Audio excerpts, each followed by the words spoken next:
Welcome to Payal's amazing blog या चॅनलवर आपल्या सर्वांचे स्वागत आहे। आजच्या या कुकिंग ब्लॉगमध्ये बनणार आहे झणझणीत आणि चमचमीत अशी अंडा कढी। रेसिपी अगदी साधी सोपीच आहे, कोणीही बनवू शकेल। चला रेसिपीला सुरुवात करूया। व्हिडिओ आवडल्यास लाईक, शेअर, सबस्क्राईब करायला विसरू नका आणि व्हिडिओ स्किप न करता पूर्ण बघा हीच विनंती आहे। सर्वात अगोदर आपण अंडी उकडायला ठेवणार आहोत। इथं मी 6 अंडी उकडायला ठेवत आहे। गॅस पेटवून गॅसवर अंडी उकडायला ठेवली आहे। अंडी उकडताना त्याच्यात थोडंसं मीठ टाकून घ्यायचं, जेणेकरून आपली अंडी फुटू नये, म्हणून अंडी उकडताना थोडंसं मीठ टाकायचं। आता अंडी उकडतायत तोपर्यंत मी पुढची सामग्री तुम्हाला दाखवते मैत्रिणींनो। आपण एक हिरवं वाटण करणार आहोत। त्यासाठी अर्धा इंच आल्याचा तुकडा, थोडीशी कोथिंबीर, 10-12 पाकळ्या लसणाच्या न सोलताच घेतलेल्या आहे। 2 हिरव्या मिरच्या आहेत, त्या अशा मधून कापून घेतलेल्या आहेत। तुम्ही बघू शकता मिरच्या मोठ्या होत्या ना, म्हणून त्यांना असं कापून घेतलेलं आहे। हेच आपण एक हिरवं वाटण करून घेणार आहोत। आणि 1 चमचा तीळ घेतलेले आहे। तीळ यासाठी घेतलेले आहे कारण आता थंडी चालू झालेली आहे। थंडीमध्ये आपल्याला शरीराला ऊर्जा देण्यासाठी तीळ हे खूप चांगलं कॅल्शियमचं काम करतं आणि तीळमध्ये भरपूर प्रमाणात कॅल्शियम आहे, म्हणून हे तीळ घेतले। जर तुम्हाला तीळ वापरायचे नसले तर तुम्ही भाजक्या डाळ्या वापरल्या तरी सुद्धा चालू शकतात। त्याने आपल्या ग्रेव्हीला दाटसरपणा येतो, म्हणून हे एक तर तीळ वापरा, नाही तर मग भाजक्या डाळ्या। 1 चमचा तीळ घेतलेले आहेत। 1 मोठ्या आकाराचा कांदा कापून घेतलेला आहे। 1 टोमॅटो आणि थोडंसं खोबऱ्याचे असे बारीक बारीक काप करून घेतलेले आहेत। ही 4 सामग्री आपण वेगळी वाटणार आहोत। कांदा, टोमॅटो, तीळ आणि खोबरं हे चौघं वेगळं वाटणार आहोत आणि हे हिरवं वाटण वेगळं वाटायचं। आता मी हे वाटून घेते आणि मग तुम्हाला दाखवते। हे बघा, अशा प्रकारे मी हे वाटून घेतलेलं आहे। थोडंसं पाणी टाकूनच वाटलेलं आहे। आता मी हे वाटण वाटून घेत आहे। कांदा, खोबरं, टोमॅटो आणि पांढरे तीळ हे वेगळं वाटून घेते। हे बघा, अशा प्रकारे हे पण आपण वाटून घेतलेलं आहे। याच्यात पाणी टाकायची आवश्यकता नाही, कारण टोमॅटो असतो ना, त्यामुळं ते बारीक होऊन जातं।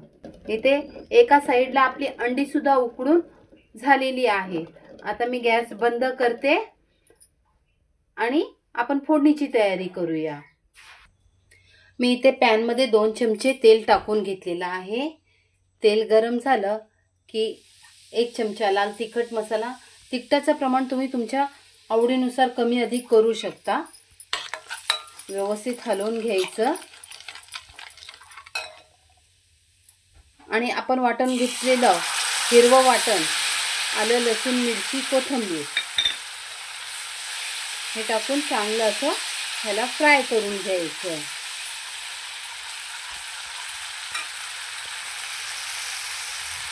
आणि लगेच त्यावर आपण वाटून घेतलेलं कांदा खोबऱ्याचं वाटण हे सुद्धा तेल सुटेपर्यंत म्हणजे 5 ते 7 मिनिटं व्यवस्थित असं त्याला फ्राय करून घेऊया।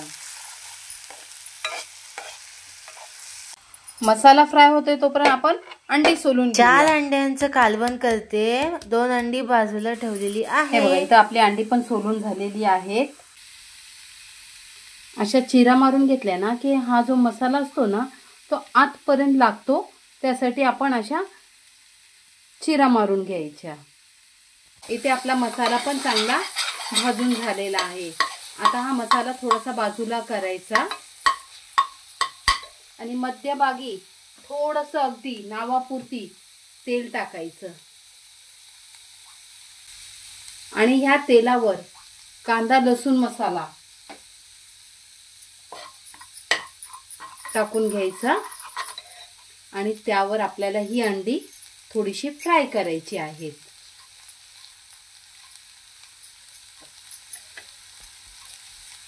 आणि चवीनुसार थोडंसं मीठ टाकून घ्यायचं, म्हणजे अंड्यांना पूर्ण मीठ लागेल असं.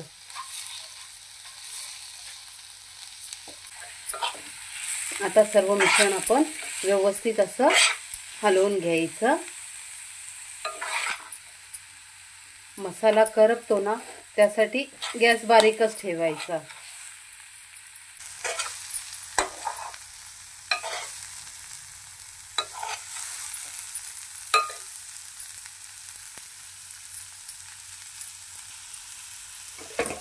आता यामध्ये ना आपण थोडंसं गरम पाणी टाकणार आहोत. गरम पाणी टाकल्यामुळे ना पटकन अशी चांगली तरी येते. आपल्याला जेवढी ग्रेव्ही हवी तेवढी आपण ग्रेव्ही ठेवू शकतो.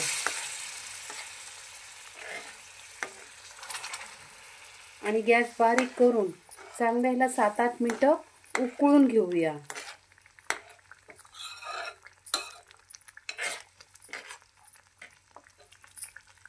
हे बघा, तरी बघा काय मस्त आलेली आहे. म्हणून गॅस बारीक करूनच अंड्याचं कालवण उकळू द्यायचं. आता आपण ह्यावर 1 चमचा चिकनचा गरम मसाला हा का मैत्रिणींनो, तो टाकायचा. चवीनुसार मीठ आणि थोडीशी अशी कोथिंबीर. तुम्ही बघू शकता किती छान झालेलं आहे अंड्याचं कालवण. एकदा मैत्रिणींनो माझ्या पद्धतीने करून बघा, खरंच खूप सुंदर होतं. आता ह्याला 2 मिनिटानंतर आपण गॅस बंद करून घ्यायचा, कारण आपण जो चिकनचा मसाला टाकलेला आहे त्याचा स्वाद पूर्ण अंड्याच्या कालवणामध्ये उतरेपर्यंत 2 मिनिटात ते होतं. 2 मिनिटांनी आपण गॅस बंद करूया. हे बघा, आता आपण गॅस बंद. अशा प्रकारे मम्मीची अंडा करी झालेली आहे. मैत्रिणींनो, तुम्हाला जर आजची ही रेसिपी आवडली असेल तर लाईक करा, शेअर करा आणि आमच्या चॅनलला सबस्क्राईब करा. भेटूया पुन्हा नेक्स्ट व्हिडिओ मध्ये. Bye bye.